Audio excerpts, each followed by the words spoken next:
and the larger community collectively. So as Brianna had mentioned, externalities are a type of market failure.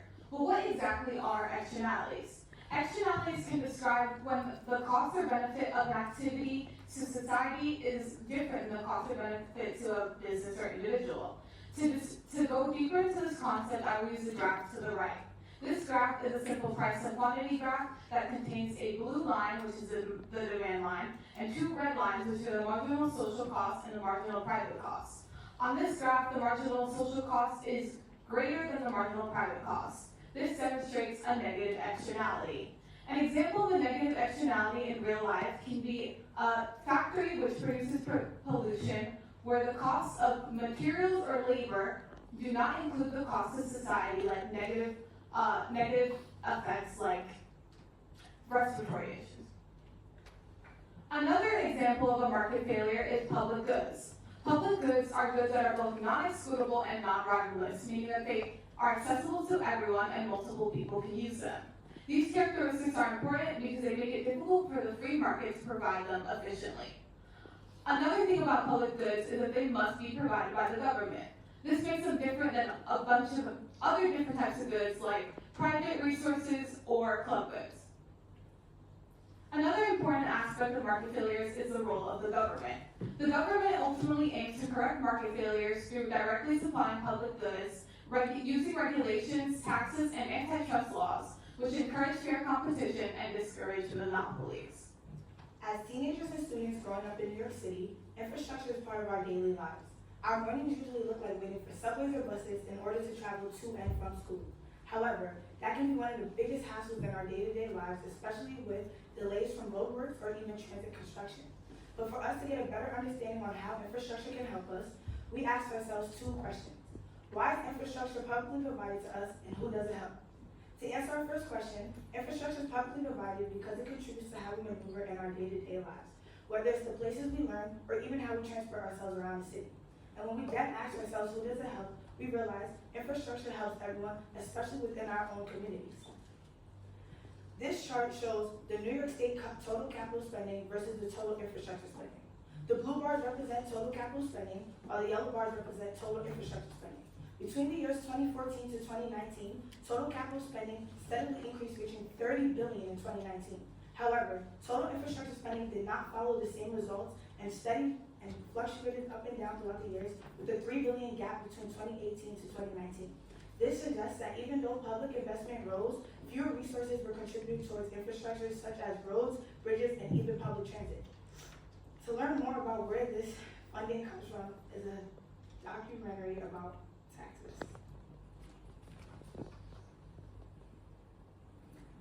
Famous founding father and political philosopher Benjamin Franklin once said, "In this world, nothing can be said to be certain except death and taxes."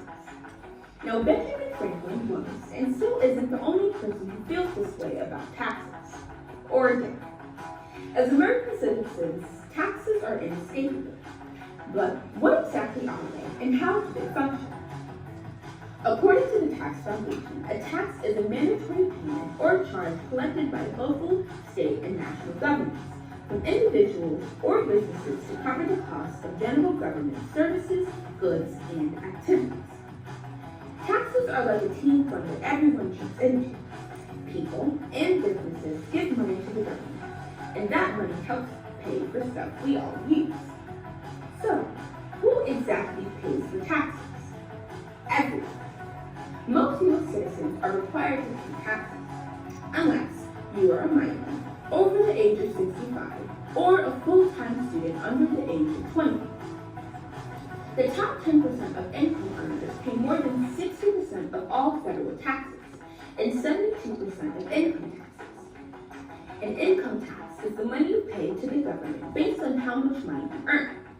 A federal tax is the money that you pay to the national government, not your state or city.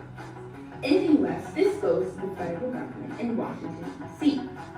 Knowing the distinction between the two will be important later on. Now, we know who pays the taxes, but who gets all this money? Federal, state, and local governments receive money from taxpayers. Federal governments receive federal income taxes, payroll taxes, corporate taxes, and excise taxes. State governments receive state income tax, sales tax, gas tax, and a myriad of other things. Local governments receive property taxes, local sales taxes, and other things as well. These funds are then used for military and defense, Social Security, Medicare, NASA, national research, national parks and highways, state schools and universities, roads and transportation, public safety, state police, disaster response, healthcare and social services, police and fire departments, local schools and libraries, garbage collection, parks and recreation, city buses, and local roads. Overall, taxes help society function smoothly and fairly by pooling resources to provide services and infrastructure that benefit everyone. Everyone who earns income, owns property, or purchases goods and services contributes by paying taxes. Without taxes, there would be no reliable way to maintain the infrastructure, security, and essential systems that benefit all members of society. Now that we see the importance of taxes, we can understand how they impact transit construction.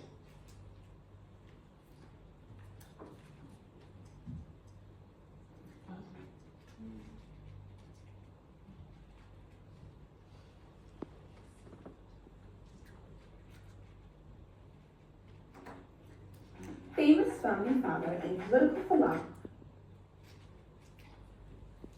Our policy proposal is the deregulation of transit construction.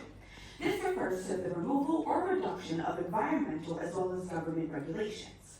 The goal is for transit to be easier, faster, and more efficient to create. So, why is transit so important? Over 28 million people in the United States rely on public transportation. 48%, almost half of New York City's population needs transit to get to where they need to go. And over $700 million is the average cost per kilometer of public transit in New York City. Why are these regulations in place? Transit construction creates a myriad of negative externalities that impact communities and environments at large. In order to combat this, governments have created environmental screenings and labor laws. Though intentions were good, this did not offset the negative externality, but rather added onto it by creating more delays and costs.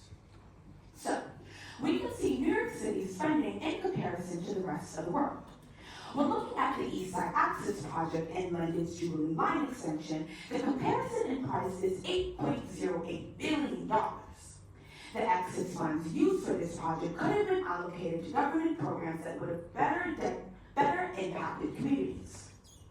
Okay, so why do we have these stark differences in costs? Because in transit construction, time is money. And so any time spent in permitting delays or bureaucratic communication costs interest on the loans taken out to finance these projects, which ends up costing taxpayers millions of dollars when they can't actually use the trains that aren't being built. So what do we plan to do about it? So our plan includes streamlining coordination between different agencies. For example, in New York, we have the MTA, the Department of Transportation, the SEC, and all of them have to communicate with each other. With a clear delegation of tasks, we're able to limit inter-bureaucratic communication and streamline the process. We also plan on streamlining, but not gutting, environmental reform, such as getting rid of redundancies between local, state, and national environmental regulations, as well as instituting page limits for these environmental reforms, and making sure if you get checked for something at the state level, you don't have to do it better on the national level as well. So if there's one key takeaway from all of this, is that investing in infrastructure is going to make a real difference. If we can go back to the previous slide, we have charts on here that show information such as the GDP growth and the wage benefits. For example, equivalent job benefits of 90,000 jobs for substantial investment in public infrastructure across the United States. So again, if there's anything we want you to take away from this presentation, it's that the government has a really important role in addressing negative externalities and providing public goods, because these are more than just talking points. Public goods like transportation and infrastructure are lifelines for students like us and communities like ours. Thank you.